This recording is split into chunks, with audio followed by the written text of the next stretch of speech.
Vamos a nuestro segmento El Botiquín, vamos a hablar de salud para los hombres, que también le interesa a las mujeres. Pablo Mateo, el urólogo, que siempre viene toda la semana a orientarnos.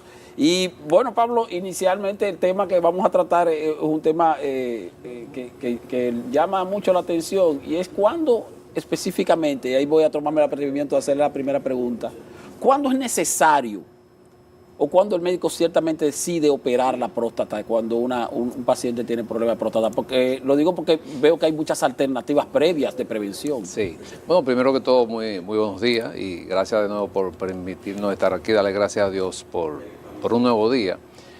Pero es bueno diferenciar qué tipo de cirugía. O sea, cuando operar la próstata cuando crece de manera benigna. No estamos en este momento hablando de cáncer, sino del crecimiento de la próstata. Un crecimiento anormal, digamos.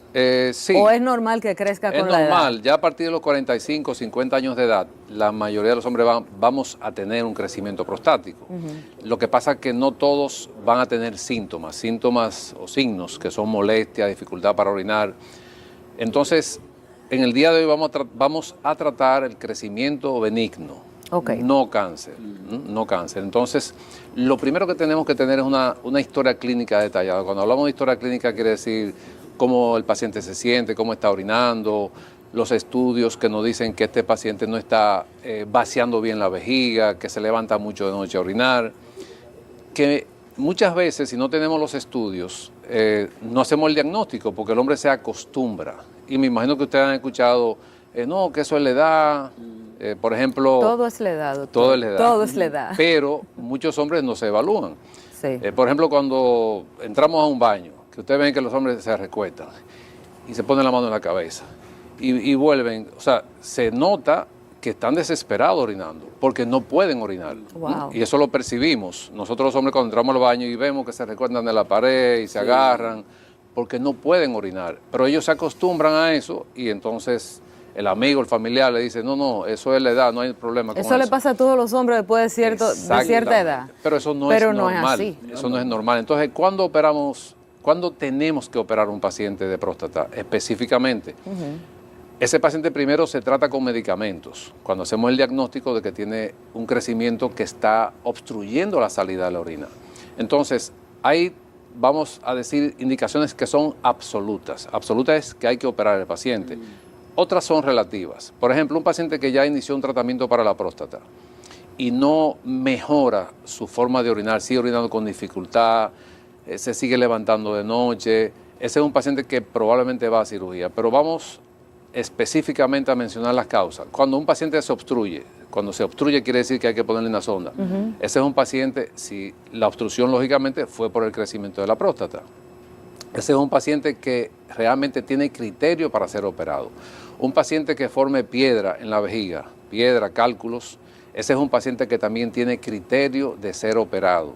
Un paciente que sangre, o sea, que emita sangrado junto con la orina por el crecimiento de la próstata, también es un paciente que debe ser operado. Sin embargo, estamos hablando entonces de una persona que lo van a operar de la próstata, pero que no tiene cáncer de próstata. Que no tiene cáncer de próstata. Entonces dice, a fulano lo van a operar de la próstata, y de inmediato uno piensa en cáncer. En cáncer, sí. Eso hay que diferenciarlo bien. Es muy común, ¿verdad?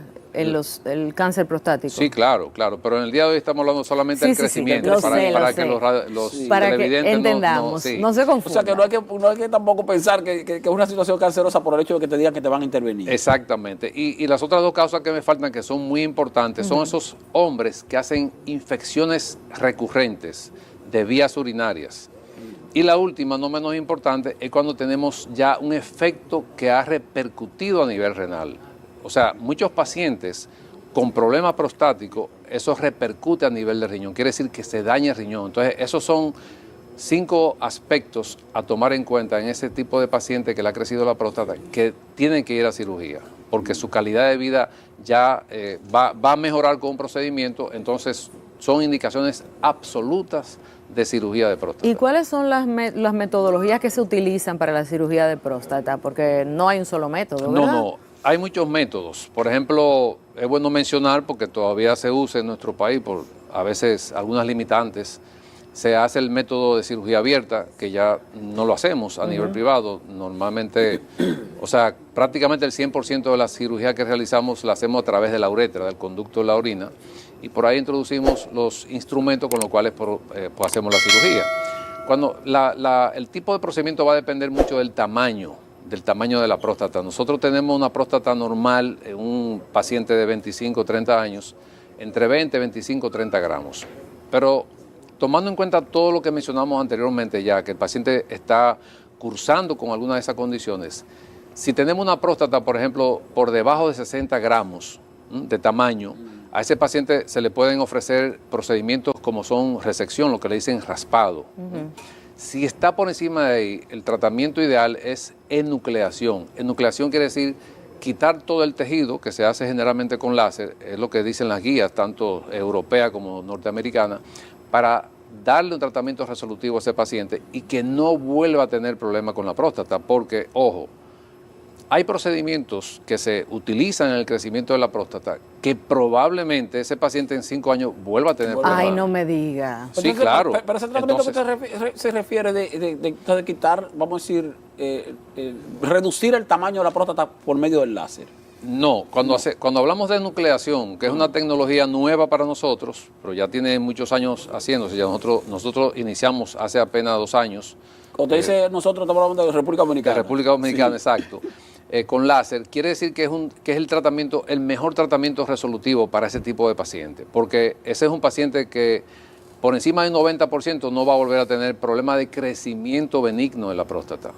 Pero puede tener un cáncer, porque esa es otra cosa que hay que aclararle bien al paciente. Usted lo que está es planteando opciones para mejorarle la calidad de vida a los hombres. Exactamente. ¿Y a partir de qué edad, independientemente de si tienen o no tienen, presentan síntomas como los que usted ha descrito, de dolor o de sangrado, a partir de qué edad el hombre debería sí o sí ir a visitar al urólogo? Bueno, la recomendación va a depender mucho, como dije al principio, de la historia clínica. Historia clínica es que uno le pregunta al paciente a los familiares. Un paciente, por ejemplo, con antecedentes. Por ejemplo, un paciente con antecedentes de cáncer es un paciente que debe ir ya a partir de los 40 a los 45 años de edad a evaluarse con su urólogo, aunque no tenga ninguna sintomatología.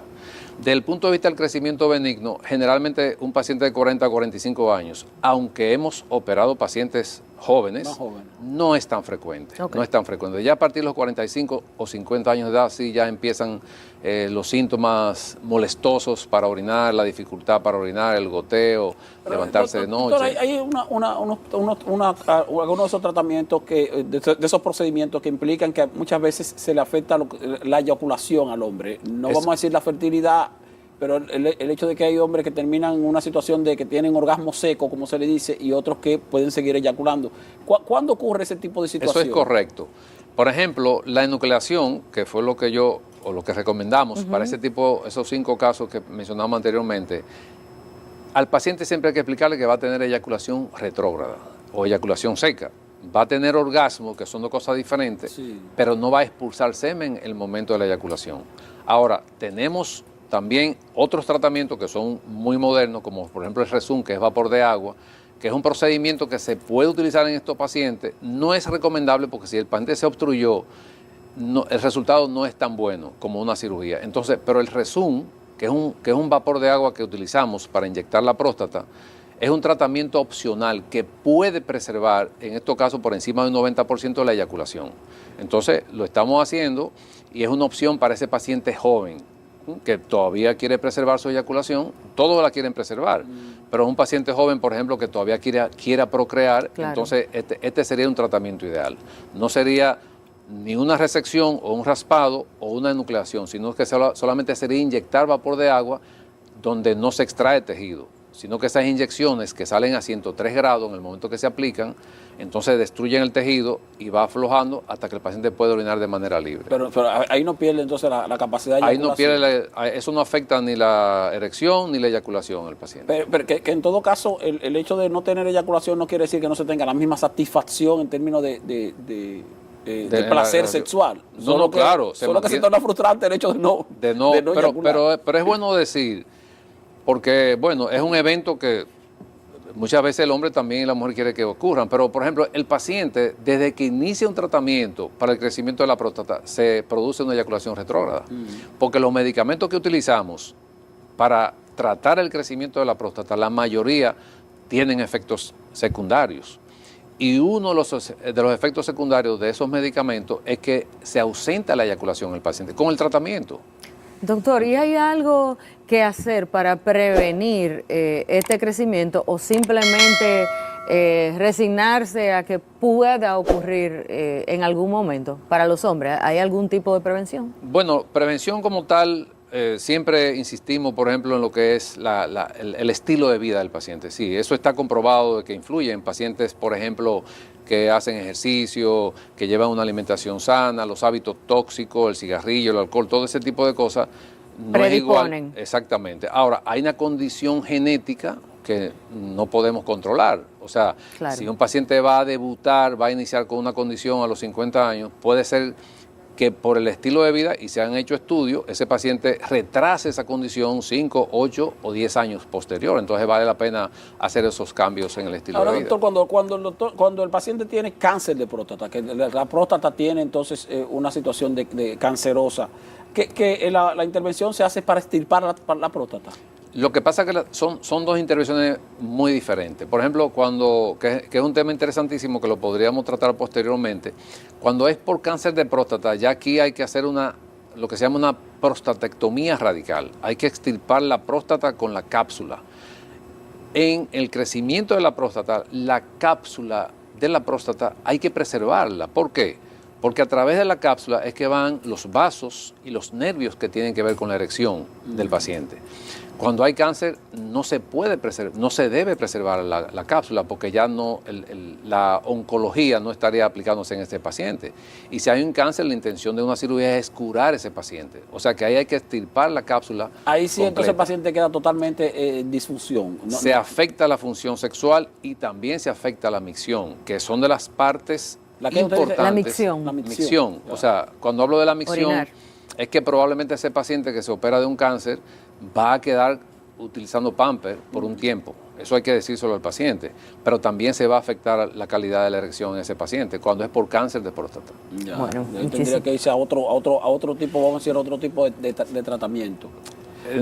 No todos los pacientes con cáncer se operan, porque hay pacientes que ya llegan con cáncer avanzado, que es uno de los problemas que estamos teniendo, que ya ese paciente una cirugía no le va a beneficiar. Siempre hay que hacer un balance cuando realmente un paciente se beneficia de una cirugía, que se me escapó con el crecimiento benigno, que no es canceroso, que muchas veces el paciente tiene síntomas leves a moderados y quiere operarse. Y probablemente ese paciente, cuando hacemos un balance, la cirugía no le conviene, porque es un procedimiento quirúrgico como quiera que sea, y probablemente ese paciente se beneficia mejor de un tratamiento médico y no de cirugía. Entonces siempre hay que hacer esa comparación. El tema es que hay que ir a su médico. Sí, hay que ir. Y buscar el mejor tratamiento posible, pero eso no es llevándose de vecinos ni de amistades, por favor. Vamos al médico. Un tema que llama la atención también, que es el tema de la vasectomía, cuando el hombre decide, vamos a decir, por decisión propia, ¿verdad? Ya perder la fertilidad. Entonces hay muchos temores en los hombres porque piensan si eso provoca o puede afectar su erección o su eficiencia sexual. Realmente eso no afecta nada, no afecta nada.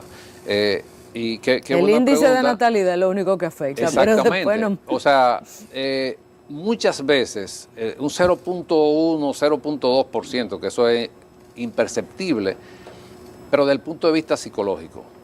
Hay pacientes que tienen trastornos que tú tienes que identificarlo como médico, que es un paciente que tú no le puedes hacer nada, porque va a tener problemas con ese paciente. Entonces, tenemos nosotros los médicos que tener esa percepción, por eso nosotros damos psicología, psiquiatría en la formación, identificar a ese paciente que tiene trastorno psiquiátrico, que va a la consulta con una petición que tú sabes que va a tener problemas, porque es un paciente que tiene un comportamiento ya que... O sea, ahí tienen ustedes que fungir también como psicólogos. Así es. Bueno, pues muchísimas gracias a Pablo Mateo, urólogo, por haber estado con nosotros aquí ofreciéndonos estas informaciones interesantes, que yo siempre digo que le interesan a los hombres porque están directamente relacionadas con el hombre, pero también le interesan a las mujeres, porque al final el resultado viene siendo colectivo. Ahí están los contactos para cualquier consulta con el doctor Pablo Mateo en los centros médicos donde él ofrece servicios.